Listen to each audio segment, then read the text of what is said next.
barnaamijka tartan aqooneedka bisha barakeysan ee Ramadaan waxaa maanta wareysi la yeelan doonaa guddiga tartan aqooneedka bisha barakeysan ee Ramadaan Ashraf Blueblood iyo Abuukar Cabdullaahi oo ku magac dheer Indo annagoo ka wareysan doona qaabka iyo habka ay u wadi doonaan si ay tartamayaasha u helaan xog badan oo ku saabsan xagga tartanka waxaan ku bilaabayaa saaxiibkayga Ashraf Blueblood Somali Stars Ashraf haddii aan ku weydiiyo sida aynu la socono waxaa dhawaan bilaami doona tartan aqooneedka bisha barakeysan ee Ramadaan waxaana la rabaa inaad faallo kooban naga siiso sida uu u dhacayo iyo waxyaabaha loogu baahan yahay qofka ka qayb qaadanayo waad mahadsantahay saaxiibkay Maxamed Ruush Somali Stars sidaas hore ka dhawaajisay waxaan wadnaa aan awaabuleynaa tartankii bisha barakeysan ee Ramadaan bahda Somali Stars tartanka wuxuu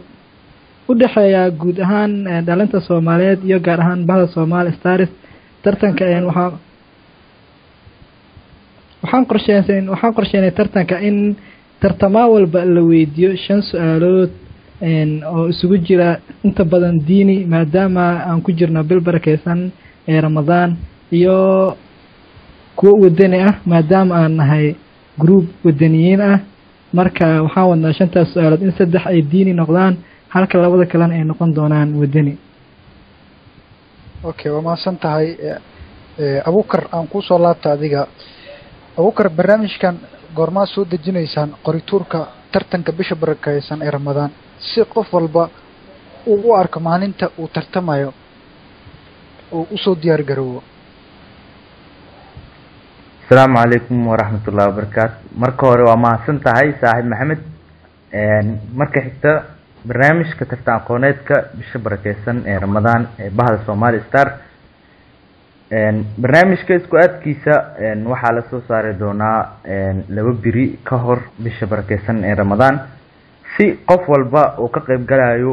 وكسي دياريو اما وحكستا ومعلومات وسؤالو ويقانو وسي حفديو سي uu qayb galo barnaamijka qofkii ka qayb galayo hadii macnaha uu labaayo ama cilad farsamo ama qofka oo mashquul noqdo waxa qofkaas lagu bedeli doonaa qof kale oo booskiisa buuxiyo insha Allah okay Ashraf hadii aan ku soo laabto dad badan ayaa cabsi ka qaba su'aalaha sida aad ku keenaysaan maadaama aynu ognahay in lagu jiro bil barakeysan Ramadaan dadkana loo baahan yahay in su'aalo aad u fudud aad u keentaan marka sharaxaad kooban naga sii su'aalaha qaabka aad u keeni doontaan waa mahadsantahay walaal Maxamed Ruush annagoo fiirinayna dadka oo sooman dhibkana u diidan su'aalaha waxay noqon doonaan su'aalo aad u fudud si ay dhalinyarada u kala faa'iideystaan su'aalaha waxaa loo weydiin doonaa qaab doorasho ah tusaale ahaan in su'aasha markii lagu weydiiyo lagu raaciyo 4 ama 5 qodob midda saxda ah aad ka dooranaysid su'aalahana waa insha Allah waxaan rajaynaynaa inay noqdaan su'aalo aad u fudud sida aan qorsheynayno marka tartamayaasha kuwa isa soo diiwaan galiyay iyo kuwa cabsida muujinayaba waxaan u sheegayaa uguna celcelinayaa inaysan waxba ka baqin tartanka uu aad u fududaan doono hadduu Ilaahay yiraahdana aan wadno hadiyado lagu guuleysan doono insha Allah okay Abuukar hadii aan ku soo yara laabto waxa jiro sida aynu la socono in loo tartami doono sida aad sheegteen min laba qof maalinkiiba marka waxa jiro hadii su'aalaha tartamayaasha ay soo gudubto oo ay kala faa'iido su'aasha inay u soo laabanayso dhanka guddiga marka su'aasha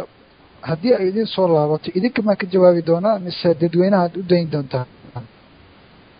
markale waa mahadsantahay saaxiib Maxamed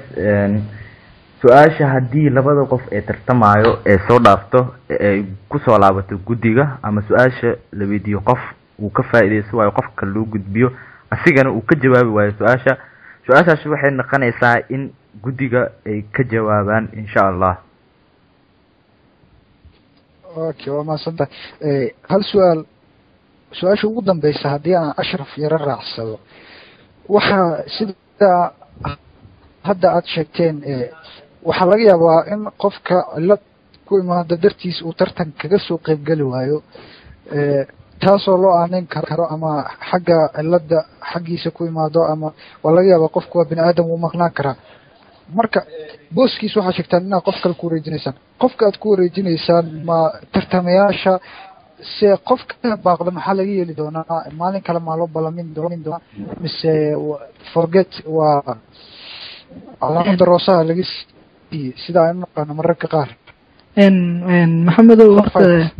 maxamedow wallaahi horta waxaan hadda u sheegayaa inay